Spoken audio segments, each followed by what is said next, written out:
God of War Ragnarök is a third-person narrative action RPG released on November 9th, 2022 by Santa Monica Studios, and is the sequel to the critically acclaimed 2018 release, God of War. Ragnarök took me 46 hours to complete, which included the main campaign and the majority of the optional quests available in the game. I was playing the game on the second hardest difficulty, Give Me No Mercy. My name is Ahmad, and without further ado, here is my review of God of War Ragnarök.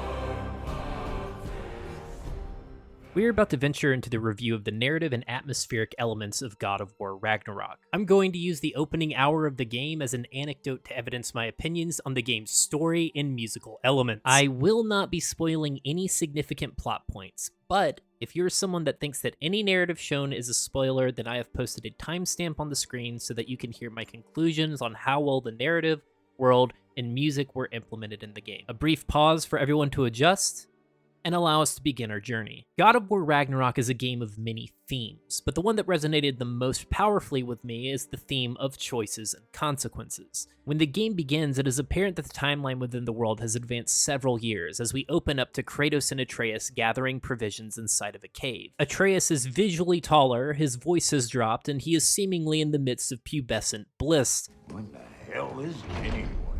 That is my son. Well, what in all yarns me that happened to him? He's too damn tall now. And he looks like that. I blame you. Additionally, if you look at Kratos' face, you can see even more wrinkles gracing the stoic rage monster than we did in the 2018 release. Quite literally, Kratos is turning into Old Man Winter, only instead of presents and candy, he stuffs your stocking with viscera and baklava. Just like Mama used to make. The frozen landscape is the result of Fimbulwinter, an event from Norse mythology that precedes the events of Ragnarök. Fimbulwinter is triggered when Kratos killed Baldur in God of War 2018. We made a choice to kill a god, and now the prophesized end of the world is upon us. Now, I'm not saying that our personal mistakes aren't significant, but waking up late for work has never been the causal trigger for a doomsday scenario. The state of Midgard is uninhabitable. Most of the wildlife can't sustain itself, and to say that things are very dead would be the understatement of the year. Dad and boy saddle up their provisions and go on their merry way when all of a sudden... Oh yes, Freya. How I've missed the Nordic tradition of flying skull punching. While we try to convince ourselves that we're still the good guys while also sustaining multiple blows to the skull, we need to ask ourselves, why is Freya trying to pastify our protagonist? Oh yeah, Baldur, the god that we unalived. That was her son. Sure, that son was trying to also kill his mom, but details, we must suffer the consequences of having our face smeared on the forest floor. And with that statement, I now have a whole new perspective on what pine tar is. I think one of the most impactful moments in this entire sequence is not the onslaught of kink discovery Kratos is going through, but the moment where Atreus has the opportunity to shoot Freya, but ultimately decides not to. Later, we overhear a dialogue between Kratos and Atreus where Atreus says, "I'm sorry I couldn't take the shot." I did not wish you to. Kratos replied saying that he did not wish for Atreus to take the shot, and he said this for two reasons. The first is that they are currently reaping the effects of Fimbulwinter and Freya's wrath for the decision to kill a god. If they were to kill another god, who knows what unforeseen consequences they could suffer. The second is that Atreus in many ways represents the good human elements of Kratos' life, and he knows that to kill someone Atreus had formerly called friend would require Atreus to deaden his kind heart. Riding into their house, we can hear this melodic lament playing in the background. No matter where they look, Kratos and Atreus are surrounded by the consequences of their decisions. They are the reason for Fimbulwinter, and their decision amplified Freya's sorrow. Like I said, we are definitely the good guys. Now, I want to pause here so that I can outline the differences between a game where you make choices and a game where the theme is about choices and consequences. A game I talk a lot about on this channel is Monster Hunter. It's a game where you go out and you beat up monsters for existing. You as the player have consciously decided that this is an action that you will perform. You will execute the hunt, collect your loot, and that's the end of the story. No repercussions for your actions whatsoever. Contrast that with the theme I'm discussing in God of War. you decide to kill a god, and you as a player are forced to watch the world collapse around you. You were forced to watch a former friend attempt to kill you. The difference is that you, the player, are forced to reap what you have sown. There are consequences to our choices, and Kratos knows better than anyone. He has personally been the catalyst for dismantling entire pantheons, and he is trying to ensure that he is making conscious choices that will not destroy the world. It's clearly not going so well. Contrast that with Atreus, who is a teenager.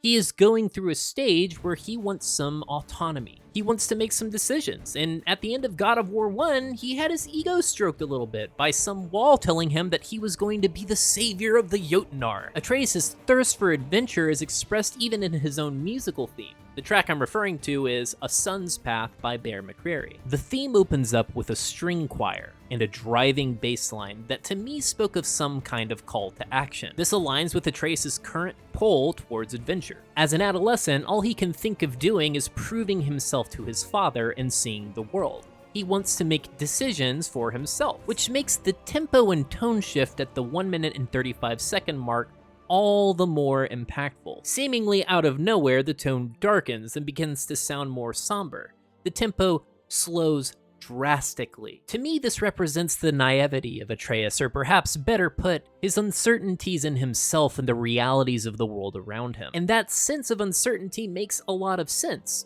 Atreus hasn't had to really make any decisions in his life up to this point. When I first moved out on my own, I didn't know what choices to make. I had no idea what a good idea and a bad idea were, and that's how I ended up eating Papa John's for a week. Good luck shitting on that diet. It is in his uncertainty that Atreus often cites that the group needs to pursue the prophecy he saw in Jotunheim so that he can achieve his destiny. That's giant craftsmanship.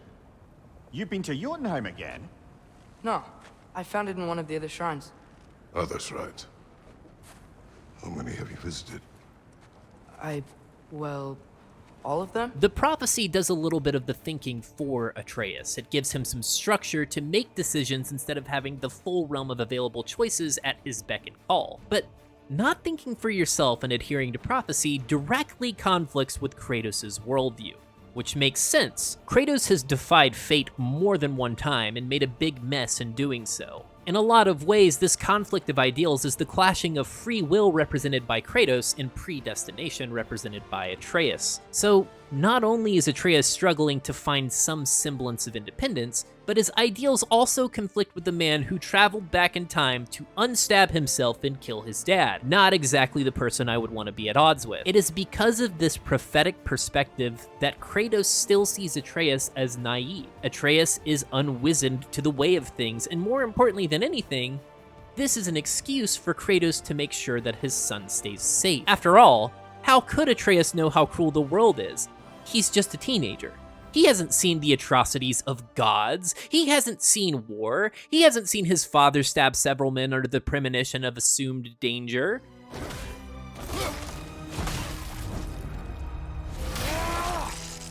Okay, maybe he's maybe seen that last one. Kratos is the anxious parent who is overbearing on his son because Atreus is the glimmer of humanity keeping him from unleashing the killing machine he was in the past. I think that one of the best expressions of this idea in Kratos is actually in the composition of his own theme.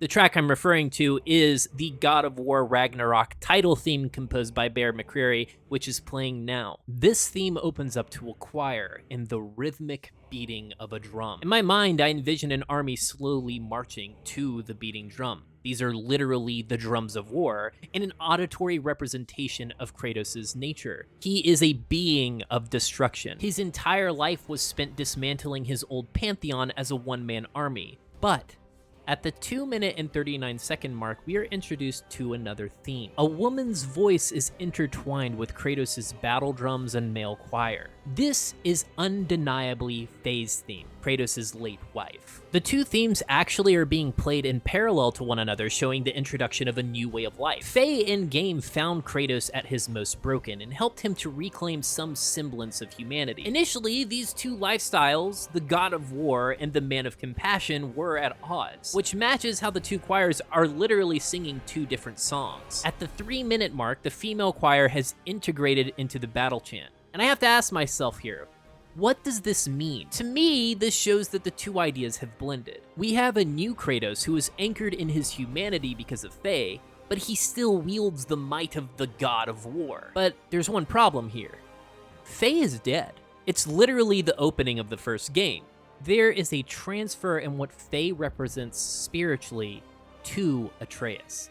To Kratos, losing Atreus in any capacity would mean losing his own humanity, and he fears that he'll revert back to who he was, the unstoppable god-killing machine. And it is because of that that Kratos grips onto Atreus so tightly and scrutinizes him so harshly, because if he can convince himself that Atreus isn't ready to leave, he never will. Choices and consequences.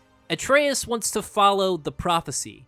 Kratos doesn't believe that prophecy overwrites one's choices. Atreus wants autonomy. Kratos thinks he isn't ready. Santa Monica is establishing the friction between these two characters while still maintaining their narrative theme. And what this relationship manifests itself as is some of the most beautifully written character progression in any entertainment medium. Several times I was brought to tears by the interactions between Kratos and Atreus because their relationship as a father and a son was incredibly relatable. We've all experienced those moments where we were young adults trying to make decisions for the first time.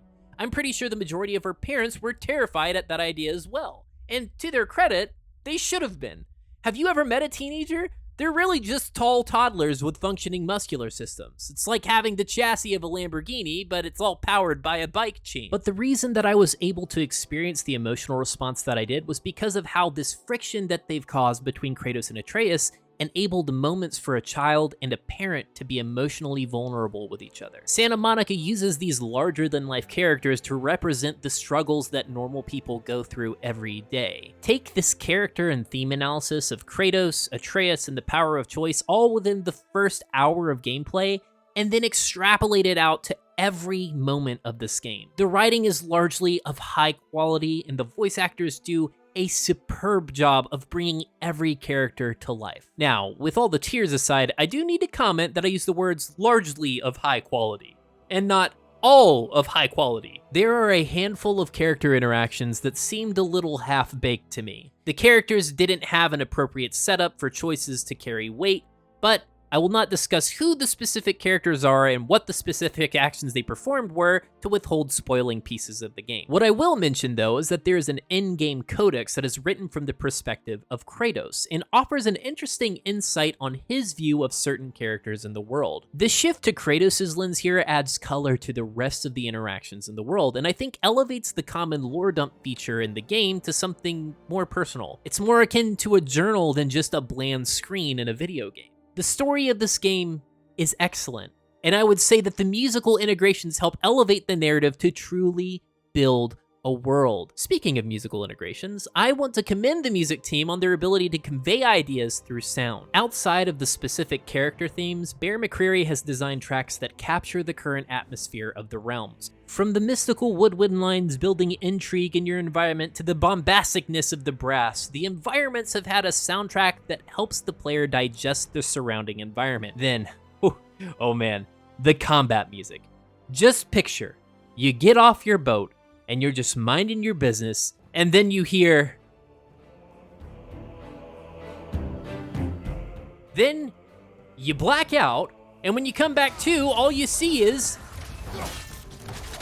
And that, my friends, is how I got banned from going to Denny's. Thank you all for coming to my TED Talk. Brutal is the word that comes to mind. The combat is savage, and the tribalistic beating of drums and the bombacity of the horns makes the Wolvar jaw rips infinitely more satisfying.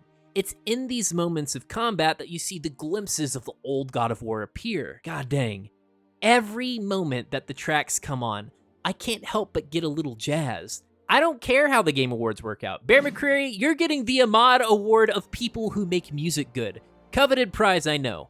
Be sure to pin that on the fridge. I'd like to progress past the music and narrative. I think you all get the point. Game make cry and have good music, and instead I'd like to discuss the visual direction of the game. I mentioned previously that the music was written to express a story between all the playable levels, and the idea is supported by the artistic style for each of the realms. In addition to the visual direction, each realm has its own distinct look and quirks. Now, some quirks are better than others. For instance, in one zone you can only access certain areas during the day and certain areas at night, because certain flowers only grow at certain times of the day. Which, to me, the day-night restriction just pads out certain pieces of the exploration process, because you have to go find an altar, then you gotta do the magic song to make the time of day change, then you have to go back out to the place you were exploring.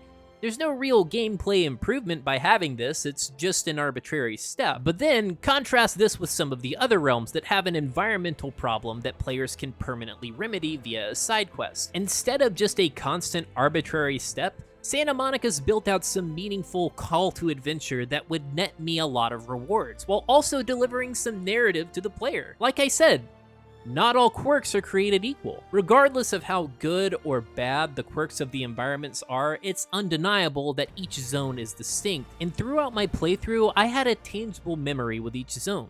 And that's largely due to the intention placed within each biome. One of these memories was the way that you were introduced to a new area. Usually, when you entered a new realm, someone would make observations about the zone, like, this jungle is a jungle, or this mountain is rocky, or this volcano is hot. Usually it was Atreus, so we give him a pass for observing very obvious things, but once this obvious observation was done, Mimir would be sure to explain that the reason the things are the way they are is because of Fimbulwinter. Just in case you thought you could get away from your mistakes, Mimir is here to let you know that you're a bad person and you should feel bad. Thanks, Mimir. I can always count on you to keep my ego in check. Time for the least impactful sentence in the entire evaluation, but the game looks gorgeous. Look at how wrinkled Kratos' forehead is. I can literally feel the leathery, ashy abrasion of his brow from how well textured he is. I think it would be fair to say that not a lot has changed visually from God of War to God of War Ragnarök. There's just more of the good thing that we had already. So far, everything that I've talked about has been abundantly positive, but we're now diving into the most important element of any game for me, the gameplay. After all, who cares if you have a nice story with pretty visuals if it's an absolute chore to experience? God of War Ragnarök has inherited the majority of its combat system from its predecessor. R1 is to use your light attack, R2 is for your heavy attack, L1 is for your shield, L1 plus R1 or R2 is your slotted runic attack, X is to dodge, and your two thumbsticks use your rage meter. Then you can use the square button to shoot arrows and use Atreus' runic summon ability. Each of your weapons has a skill tree that has its own skill nodes that are purchasable for player XP, which is acquired from completing quests, side quests, and combat sequences. Intrinsically, there is a feedback loop of cleaving down enemies and receiving dopamine as your power grows. But I think that the most important charm that the game has inherited is the visual spectacle between releasing a fully charged heavy attack and cleaving a man's torso in half. The common phrase is to say that the attacks feel like they have weight, and while that is true, let's unpack what that means for God of War. When you're charging the man-splitting heavy axe attack, there is an element of timing. There is this animation that shows Kratos mustering all of his might into a specific swing. Then there is an element of commitment to that swing. Commit too early and you might not get the right power level in the axe swing. Commit too late and you might get hit or just whiff your attack. Then there are weapon-specific abilities activated by pressing the triangle button. The Leviathan axe will become encased in ice and deal additional frost damage. And the Blades of Chaos take a note out of Ghost Rider's book as Kratos rapidly spins the blades and heats the metal by scraping them on the ground. These attacks do high damage and are thematically awesome. I mean, look at this.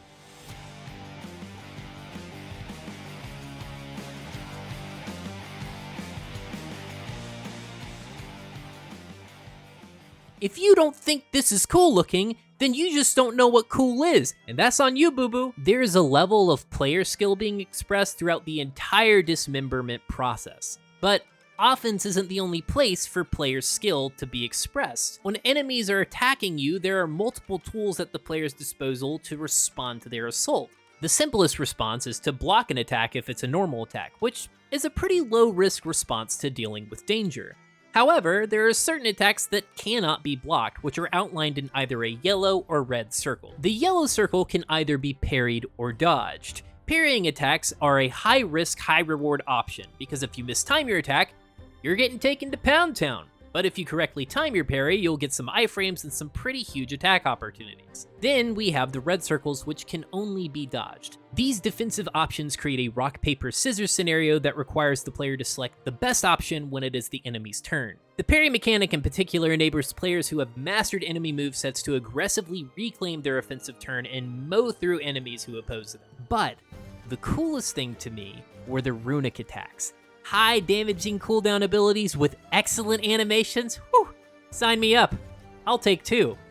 Literally, you get 2 per weapon, 1 light and 1 heavy. One balancing change that I really appreciated was the altered effectiveness for runic attacks. In the 2018 God of War release, runic attacks could often stagger dangerous incoming attacks. In fact, the way that I beat the Valkyrie Queen in 2018 was through runic attack spam when I didn't want to deal with dodging an attack. In God of War Ragnarok, if an attack connects in your runic attack animation, you're going to take some damage before the stagger goes off. And some attacks will cancel your runic attack animation entirely. There's a bit of 3D chess that the player has to make when executing these options. After all, it's not any fun if the enemies can't really fight back. That would be the video game equivalent of shooting fish in a barrel.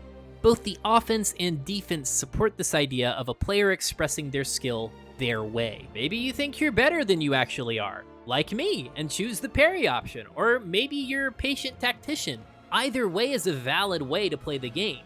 This fundamental gameplay cycle of offense and defense is solid enough for the supporting systems to elevate the gameplay as a whole. So, you've had your fun cutting people in half and have a bucket of XP. What the heck do you spend it on? Good question.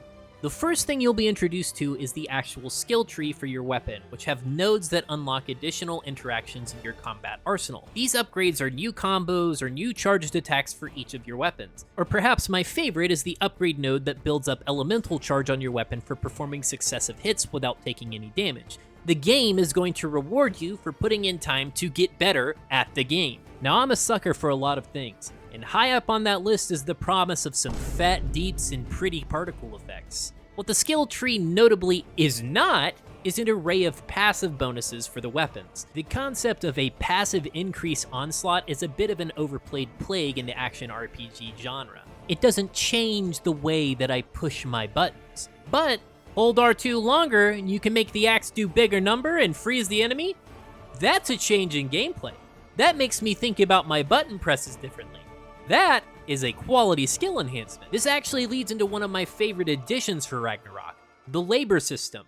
When you unlock a new skill in the skill tree, there will be an internal challenge for that skill that you unlocked. If you got a new charged ice cone attack, the game wants you to use it. And if you successfully use the ability enough and complete the gold challenge, you'll unlock an enhancement node on that skill. These enhancement nodes can either be add damage, or add element, or add stun, or add defense, or etc. These are rewards for mastering the combat system, and they add an element of player choice into the character building process. You want more raw damage? Then pick raw nodes. Do you play around element and status effects? Then pick element. Yes, these are the boring passive increases that I picked on just a moment ago, but their presentation is entirely different. These passives are not all we get for playing the game. They are an incremental reward for mastering the intricacies of combat. You literally cannot unlock these power-ups by playing the same way all game. The system makes you experiment with all the moves at your disposal. Another notable addition supporting player choice are the adjustments to the way Spartan Rage works. Gone are the days of just throwing a tantrum and beating the dog piss out of everyone in sight. I mean, you can still do that, but you can also slot in other ways to spend your rage meter. You can select skills that give you a flat heal exchanging rage for more health, or ones that just flat out execute small enemies or do big damage to bigger enemies. It's a little change, but it helps support the player finding their own playstyle. Another one of the great improvements is the way that Ragnarok expanded upon enemy design. In the original God of War, the majority of the boss fights were lackluster. Primarily, they were big trolls or the soul eater type enemies. Now you have big trolls, you have soul eaters, you have dragons, you have bears, you have big humans, you have medium humans, you have big wolvars, you have centaur people. The point being that the expansion and encounter variety keeps the gameplay fresh. Each enemy has their own attack patterns that the player needs to memorize. Different strategies are required for approach, making the combat feel even more nuanced beyond your button presses. So, we've raged out. We beat some baddies, committed some war crimes, obtained some XP. Now what do? Well, We go and get all the loot off the ground and open that big honkin' chest that we've been staring at for the past 5 minutes. The secondary gameplay cycle of exploration complements the combat sequences. If the game was all combat, eventually the luster would fade. We get it. You like cutting people in half, Kratos. It would all be in direct conflict with the narrative that Kratos isn't the killing machine of the past. It would be awkward if we spent 40 hours of just straight humanoid dismemberment and then had a cutscene where Kratos said, "We should be thoughtful about who we fight." So, Kratos and friends have these exploratory moments of quiet and puzzle solving betwixt fight sequences. Santa Monica has increased the complexity of puzzles slightly. It's somewhere between just pressing circle at a wall that you can't pass and Newtonian physics. You often have times where you have to mix the resources of your companion's magic arrows and the element of Kratos' weapons to solve these puzzles. Once you've solved the puzzles, you'll often be led to a chest which contains crafting materials to upgrade your weapons and armor, further incentivizing the player to explore under the premise of growing in power. The only thing that can suck in these sections is the actual traversal around the environment. This is admittedly a minor gripe, but it's just kind of annoying that it can take half a minute to climb up some mountains. It can feel like artificial padding time. Sometimes the climb time is set so that a dialogue sequence can happen, but not every moment opens a dialogue between the characters, so it can make your clambering about feel a little flat.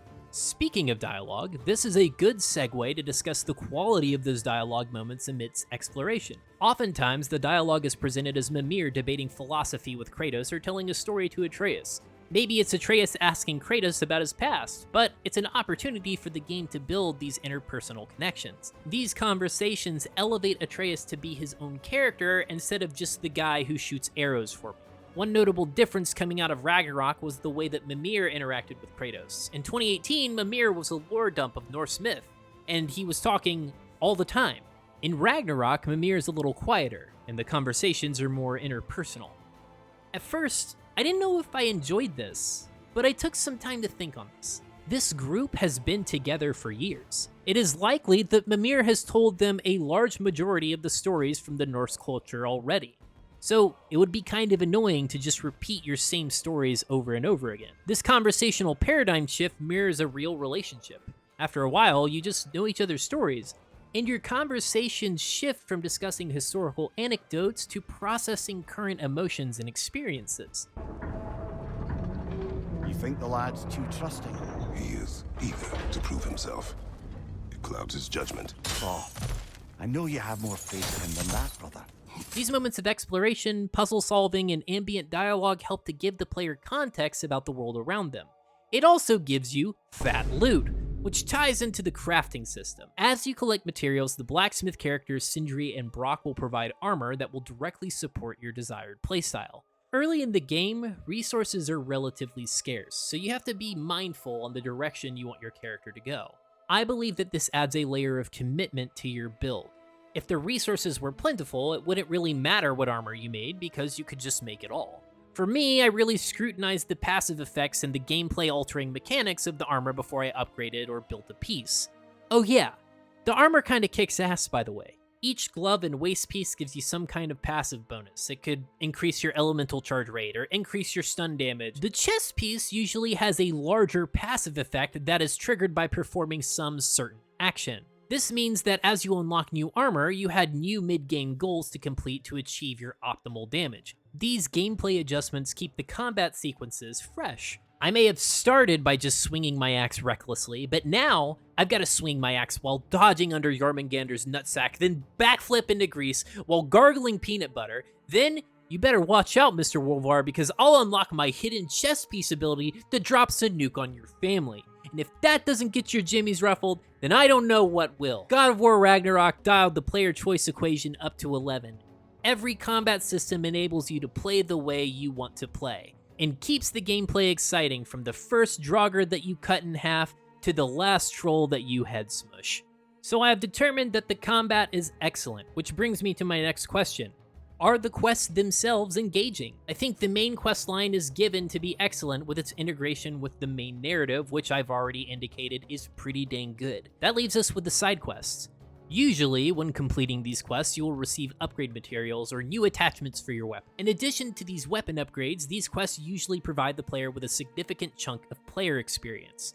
From a reward perspective, the developers have properly incentivized the player to want to do these quests. However, narratively, some of these side quests are stronger than others. The majority of them are quests that help drive secondary plot lines and result in permanent alterations to the realm. But we can't ignore that some of these quests are just gamey collectathons. Go here, get this god nugget. Go there, get this god nugget. Here's your gamer points, now go get Ragnarok or whatever. It didn't stop me from completing all the side quests, but it bears mentioning that some are better than others. Now let me be clear, when the quest writing is at its best, it physically manifests itself in the world. One side quest opens up an entire zone that serves the same functional purpose as Niflheim did in God of War 1. It's a zone where the player can grind their power to effectively supercharge Kratos. The zone is packed with other side quests that give high-tier upgrade materials. It gives high-level armor and some of the most impressive boss fights in the entire game. The side quests in this zone are also packed full of lore, so as you complete them, the player and the party slowly piece together a mystery about the location. This is the type of writing that drives player engagement. It's not just a good gameplay feedback loop, it's a good narrative loop as well. It physically alters the player's perspective of the zone, and it supports the gameplay cycle for the player. Yes, there are gamey collectathon side quests, but that doesn't mean when it's at its best that the Ragnarok's questing is a spectacular support system for the entire game. One of the additions that fell a little flat for me was the introduction of a post-game. This is an opportunity to clean up anything that you missed throughout your adventure, maybe some Odin's Ravens that you missed, which, let's talk about Odin's Ravens. I'm not someone who much enjoys map completion in most games, but there were rewards tied to finding all of these little bastards. So I did. I feel like the discovery of Odin's Ravens is narratively weak. Conceptually, the Ravens serve as Odin's eyes and ears. You kill them, taking down his intel network. Take down enough of them and you can open chests. The rewards are okay. I feel like the time I spent was not matched to the reward that I received. And that feeling is in large part due to the ravens that are flying around in a flight route. Hitting the stupid birds was so annoying. If the point of the objective is to find the raven, then why are we adding this arbitrary element of hitting a moving target? Or if I have to hit the moving target, why did you take the aim assist off? It's not turned off in combat. It feels like those particular ravens are just more annoying for the sake of being annoying. I think the ravens are overall an element that could have been dropped from the game and I would have had the same excellent experience. In my second playthrough, I will be skipping every raven because it's not worth the therapy session to talk about avian flight patterns in the 9 realms. What were you talking about? All right, postgame. I conceptually understand the post-game concept. You gotta make sure that everyone has their opportunity to get their platinum trophy.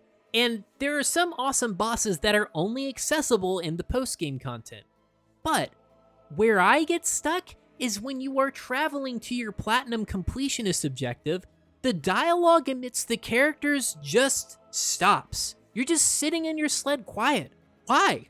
I sat in silence for 5 minutes going from point A to B. This immediately made the act of open world traversal drudgerous. My hope is that New Game Plus is introduced for the game, because currently the post-game cycle seems relatively bare, lacking the charm that made the entire game up to this point enjoyable. But the only reason that this lack of dialogue mattered was due to how well executed each of these characters were. And I'm not just talking about the characters of Atreus, Kratos, and Mimir. The voice acting and scripting team made every character an absolute treat to listen to. So for one of the best elements in the game to just be dropped entirely is a bit jarring. But this goes in the bucket of tiny nitpicks that I keep in my desk. 5 minutes of boring travel doesn't stack up against the remaining 45 hours and 55 minutes of absolute joy that I experienced while playing God of War Ragnarok. Normally, I get nervous around linear narrative games because they tend to pull choice away from the player and dump their exposition on the player exclusively via cutscenes. Ragnarok shows that you can tell masterful stories through gameplay. It's a rich visual, auditory, and tactile experience that was able to generate authentic emotional reactions from their character writing. I bought a PlayStation 5 specifically to play this game. So it was not just a $60 purchase for me, and I'd spend the same amount of money again to re-experience this story for the first time. The narrative and characters are compelling, and the gameplay was visceral and rewards the player for experimentation. God of War Ragnarok will go down as one of my most memorable gaming experiences in 2022. Thank you all for making it to the end of the video. I know it was a long one. If you enjoyed the video, then I'd appreciate it if you could hit the like and subscribe button, and then comment Boy. to keep the meme alive. We also have a Discord where we meme on people and play games together, so check that out if you want to join the community. Thanks again, and I'll see you in the next one.